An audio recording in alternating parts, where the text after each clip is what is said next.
Hello guys, ഇന്ന് നമ്മൾ നിൽക്കുന്നത് ജെറുസലേം റിട്രീറ്റ് സെന്ററിന് മുമ്പിലാണ്. ജെറുസലേം ധ്യാനകേന്ദ്രത്തിന് മുമ്പിലാണ് നമ്മൾ നിൽക്കുന്നത്. ഈ തിരുഹൃദയ രൂപമാണ്. ദലോർ ബൈപ്പാസ് റോഡിലുള്ള ഒരു ധ്യാന കേന്ദ്രമാണ് ജെറുസലേം ധ്യാന കേന്ദ്രം. അപ്പോൾ ഈ ധ്യാന കേന്ദ്രത്തിൻ്റെ വീഡിയോ മുന്നേ ഞങ്ങൾ എടുത്തിട്ടുണ്ടായിരുന്നു. അപ്പോൾ ഞങ്ങൾ മുഴുവൻ ഭാഗം കാണിക്കാൻ പറ്റിയില്ല. അപ്പോഴാണ് ഞങ്ങൾ ഇങ്ങനത്തെ വീഡിയോ എടുക്കാൻ വേണ്ടി ഇന്ന് ഇവിടേക്ക് വന്നത്. ഈ കാണുന്നത് കുരിശാണ്. കുരിശിൻ്റെ മുകളിലുള്ളത് പെരുസാൽമാൻ്റെ രൂപമാണ്. പെരുസാൽമാൻ്റെ രൂപം. ഇവിടെ വാഹനങ്ങൾ പാർക്ക് ചെയ്യുന്ന സ്ഥലമാണ്, പാർക്കിംഗ് ഏരിയയാണ്. ഒരുപാട് ജനങ്ങൾ ഇവിടെ വന്ന് പ്രാർത്ഥിക്കാറുണ്ട്.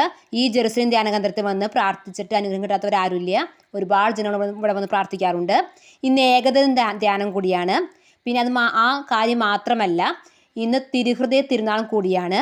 അപ്പോൾ അവിടെ പ്രാർത്ഥനകളൊക്കെ നടക്കുന്നുണ്ട്. എല്ലാ വെള്ളിയാഴ്ചയും ഇവിടെ ഏകദിന ധ്യാനമുണ്ട്. അതുപോലെ താമസിച്ചുള്ള ധ്യാനം ഇവിടെ നടക്കുന്നുണ്ട്.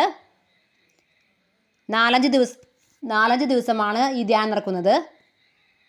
4-5 ദിവസം ഈ ഏകദിന ധ്യാനത്തിനും അതുപോലെ താമസിച്ചുള്ള ധ്യാനത്തിനും ഒരുപാട് ജനങ്ങൾ ഇവിടെ വന്ന് വരാറുണ്ട്, പ്രാർത്ഥിക്കാറുണ്ട്. കണ്ട, ഒരുപാട് ജനങ്ങൾ വന്നിട്ടുണ്ട്. ഇന്ന് ഏകദിന ധ്യാനമായതുകൊണ്ടും തിരുഹൃദയ തിരുനാളായതുകൊണ്ടും ഒരുപാട് ജനങ്ങൾ വന്നിട്ടുണ്ട്.